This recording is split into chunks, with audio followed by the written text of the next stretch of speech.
bagaimana kabarnya hari ini Pak Krisno? Alhamdulillah baik, sehat. Ibu sehat juga? Alhamdulillah saya juga sehat Pak Krisno.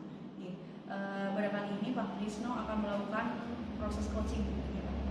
Dan sebelum Pak Krisno melakukan coaching, terlebih dahulu saya akan melakukan praobservasi terlebih dahulu Pak. Yang mana di tahapan praobservasi ini saya akan menanyakan beberapa pertanyaan kepada Pak Krisno. Yang pertama akan saya sampaikan rubrik penilaian gitu ya Pak. Ini rubrik penilaiannya, coba nanti Bapak lihat sendiri.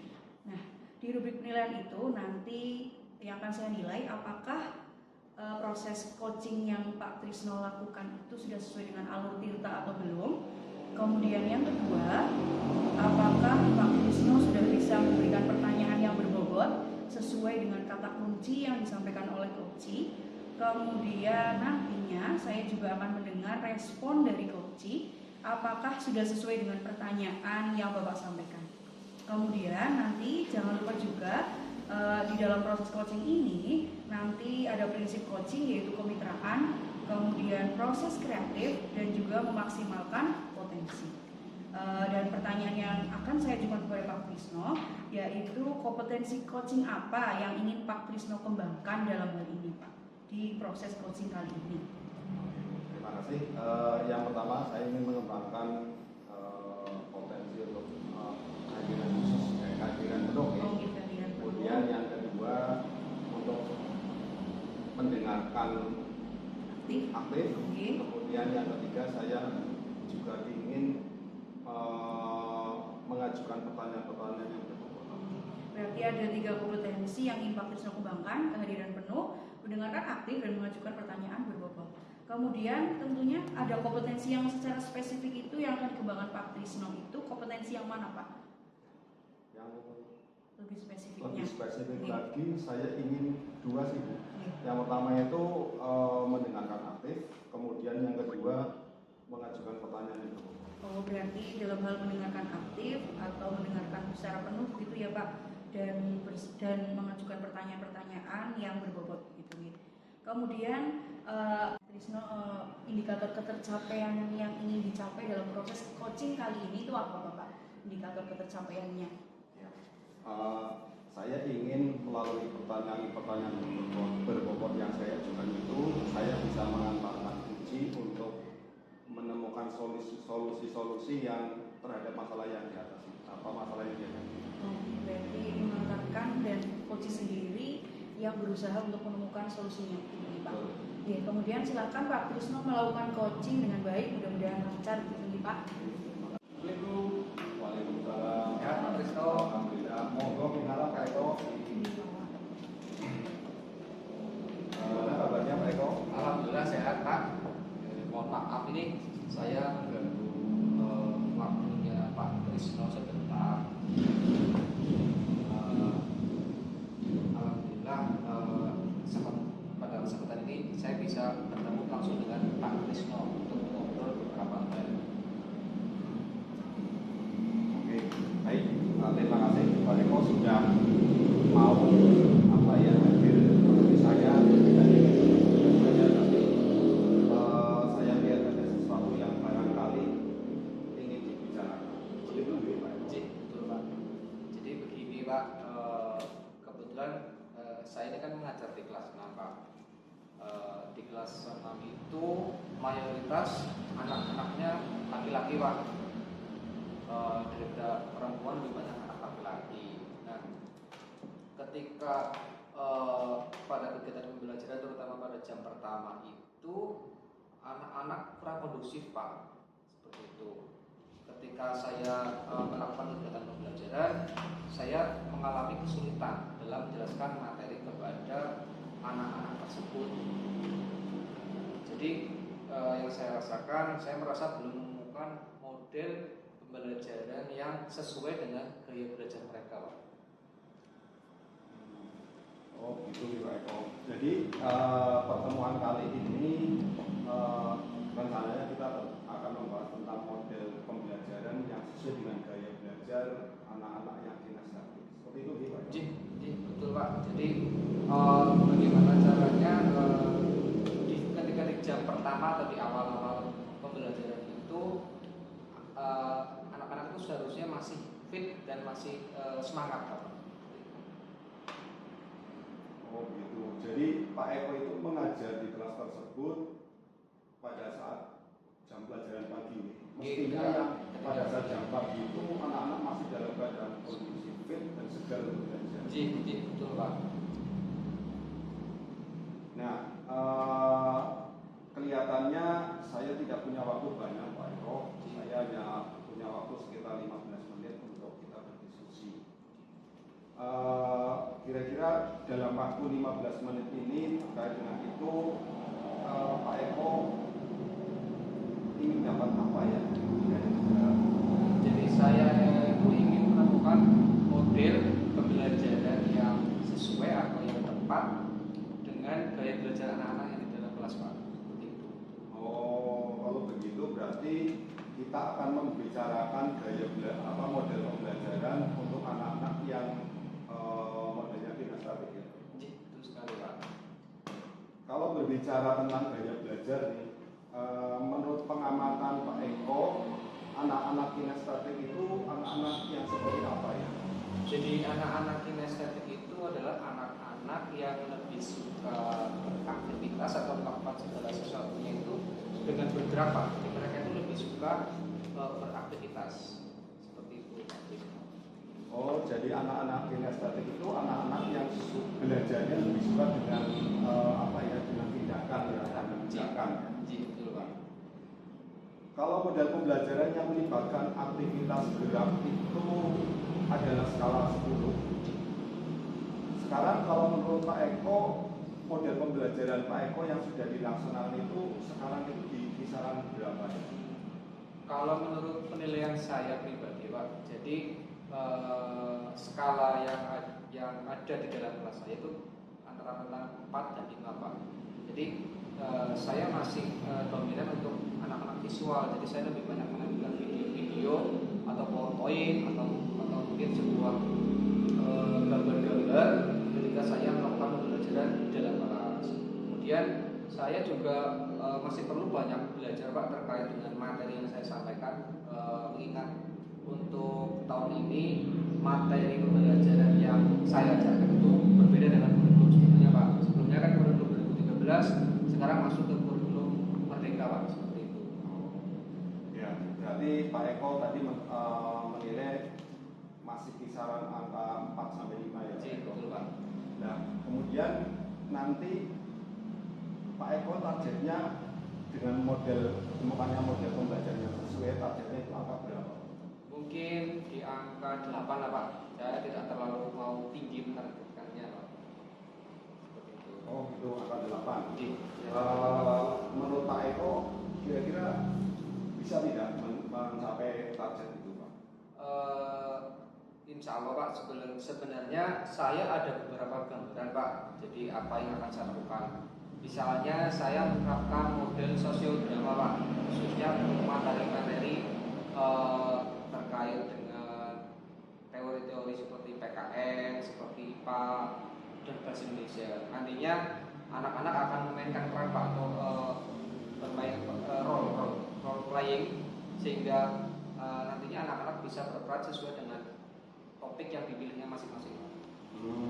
Jadi yang terpikirkan atau Pak Eko punya ide untuk menerapkan model pembelajaran sosiodrama ya? Iya Pak. Jadi tapi saya masih belum yakin Pak untuk menerapkan model atau metode tersebut, apakah betul-betul model itu sesuai dengan karakteristik anak-anak kinestetik atau tidak Pak? Kalau seperti itu, kira-kira apa yang dapat Pak Eko lakukan agar Pak Eko yakin untuk menerapkan model itu? Mungkin yang pertama saya akan mencari informasi Pak atau belajar dulu tentang model pembelajaran tersebut, yaitu sosiodrama. Kemudian selain itu juga saya akan mencari referensi model pembelajaran lain dan bisa sharing Pak dengan rekan-rekan guru yang lain Pak. Oh gitu Pak, baik. Berarti solusinya adalah mencari referensi dan sharing Di guru lain. Menurut Bapak, mungkin tidak Bapak melakukan hal tersebut? Insya Allah mungkin Pak, paling nanti saya memetakan dulu tentang langkah-langkah yang akan nanti saya lakukan. Soalnya saya juga masih belum yakin langkah mana atau tahap apa yang akan saya laksanakan dulu Pak. Kemudian dalam bayangan Bapak ini, bentuk pemetaan seperti apa yang akan dilaksanakan? Mungkin saya akan berkonsultasi dengan beberapa rekan guru, baik itu guru kelas tinggi dan guru mapel yang bersinggungan langsung, yaitu guru agama dan guru PJOK, karena menurut saya mereka berdua juga orang yang ikut mengetahui tentang karakteristik siswa-siswinya. Kemudian nanti saya mencari kelebihan dan kekurangannya, misalnya dan sintaks atau langkah-langkah model pembelajaran dari sosiodrama. Selain itu, saya juga akan mencari contoh model pembelajaran lain Pak, yang kira-kira sesuai dengan gaya belajar mereka. Kemudian sebagai tambahan informasi, saya juga akan sharing Pak dengan rekan-rekan guru yang lain tentang model pembelajaran yang nantinya atau yang sudah mereka terapkan di kelas masing-masing Pak. Oke. Dari berbagai langkah yang tersebut yang tadi saya mau sampaikan, apa sih indikator keberhasilannya apa? Jadi indikator dari keberhasilan saya menerapkan model itu yang pasti satu, anak-anak jadi semangat, kemudian fokus serta tidak bosan Pak ketika dalam melakukan kegiatan pembelajaran. Jadi nanti diharapkan siswa nantinya itu dengan model pembelajaran yang Bapak terapkan itu menjadi lebih semangat ya Pak. Ji, betul Pak. Kemudian dari berbagai langkah yang tadi Bapak sampaikan, yang paling mungkin untuk dilaksanakan di waktu dekat ini yang mana? Mungkin nanti saya akan berkoordinasi ataupun mengobrol Pak dengan guru mapel PJOK dan guru mapel PAI Pak, yang secara praktis langsung ikut mengajar anak-anak di dalam kelas. Rencananya kapan itu Pak? Insya Allah dalam waktu dekat ini Pak, mungkin mulai minggu depan Pak, mulai Senin depan saya sudah mulai eksekusi Pak. Terus kira-kira pihak-pihak mana saja yang nantinya bisa membantu Bapak? Baik, yang pertama ini tadi guru mapel, PAI dan PJOK, kemudian rekan guru kelas tinggi, kelas 4 dan kelas 5, karena sebelum masuk ke kelas 6, mereka juga sudah mengetahui karakteristik dari anak-anak yang sekarang ada di kelas 6 Pak. Kemudian tentunya berkomunikasi dengan Bapak atau Ibu Kepala Sekolah dan wali murid Pak. Baik Pak, sepertinya kita sudah sampai di akhir sesi diskusi sekarang ini Pak. Nah sejauh ini apa yang sudah didapatkan dari diskusi kita? Tadi kan di awal saya masih bingung Pak, saya mau mengambil langkah yang mana dulu, kemudian saya mau menggunakan cara apa untuk mengatasi gaya belajar anak. Kebetulan sekarang saya sudah tahu langkah awal apa yang harus saya lakukan, yaitu dengan berkoordinasi dan berkomunikasi dengan guru mapel yang ikut mengajar di dalam kelas. Setelah itu baru saya mencari referensi dan sharing dengan rekan guru yang lain. Oh, baik Pak, kalau begitu kita ketemu lagi di depan setelah Bapak melaksanakan itu kita ketemu lagi. Saya ingin menjelaskannya model pembelajaran seperti apa yang Bapak terapkan. Siap. Terima kasih Pak Trisno atas waktunya. Sama-sama Pak. Kita ketemu lagi di depan. Kami dulu Pak Trisno. Assalamualaikum. Ya Pak Trisno, sekarang kita berada di tahapan pasca observasi. Di sini saya mau menanyakan terlebih dahulu, apakah tadi menurut Pak Trisno proses coachingnya itu berjalan dengan lancar? Alhamdulillah Bu, menurut saya lancar sekali. Alhamdulillah. Kemudian tadi setelah saya melakukan pengamatan ketika Pak Trisno melakukan proses coaching, saya ingin menanyakan terlebih dahulu apa saja yang Pak Trisno sudah dapatkan setelah tadi melakukan coaching terkait dengan indikator ketercapaiannya Pak. Ya, saya mendapatkan semuanya Ibu. Saya bisa hadir penuh, kemudian saya juga bisa mendengarkan aktif, kemudian saya juga bisa mengajukan pertanyaan-pertanyaan berbobot sehingga mampu membawa uji untuk menyelesaikan atau menemukan solusinya sendiri. Tadi juga berdasarkan pengamatan saya, Pak Trisno itu sudah ketiga kompetensinya itu sudah dikembangkan semua. Padahal rencananya Pak Trisno hanya ingin mengembangkan 2 kompetensi, tapi tadi berdasarkan pengamatan saya, Pak Trisno sudah berhasil mengembangkan 3 kompetensi, dari mulai kehadiran penuh, kemudian mendengarkan aktif, serta Pak Trisno juga berhasil untuk menyampaikan pertanyaan berbobot kepada coaching. Nah, tadi Pak Trisno sudah berhasil melakukan coaching. Di sini di catatan saya itu Pak Trisno sudah berhasil juga dalam melakukan proses coaching berdasarkan dengan alur tinta. Mulai dari tujuannya tadi disampaikan dengan jelas, kemudian identifikasi permasalahannya juga Pak Trisno di sini bersifat terbuka dan mampu mendengarkan semua pernyataan dari coaching. Kemudian tadi Pak Trisno bisa berupaya untuk mengajukan pertanyaan berbobot hingga akhirnya coaching bisa menyampaikan rencana aksinya. Kemudian Pak Trisno di sini juga mampu menyampaikan komitmen dan tanggung jawab dari coaching.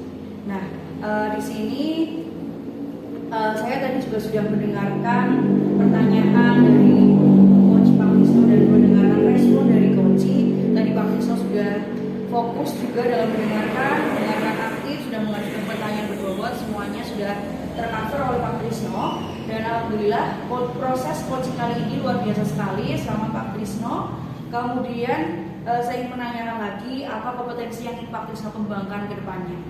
Nah, ke depan seandainya saya mendapat kesempatan untuk diajak berdialog dengan rekan, tentu saja saya ingin lebih mengembangkan ketiga hal tersebut, yaitu saya ingin bisa hadir lebih bisa hadir penuh sehingga saya tidak terganggu dengan lingkungan. Kemudian saya juga bisa mendengarkan aktif sehingga saya mampu menangkap apa yang menjadi permasalahan. Kemudian saya juga bisa mengajukan pertanyaan-pertanyaan berbobot yang nantinya akan mengantarkan kunci untuk bisa mengambil solusi terhadap masalah yang dihadapi. Wah, luar biasa sekali. Selamat Pak Trisno, saya berikan apresiasi tinggi kepada Pak Trisno karena sudah berhasil tadi melampaui proses coaching dengan sesuai alur tinta dan sudah baik. Terima kasih atas waktunya Pak Trisno. Sama-sama Ibu.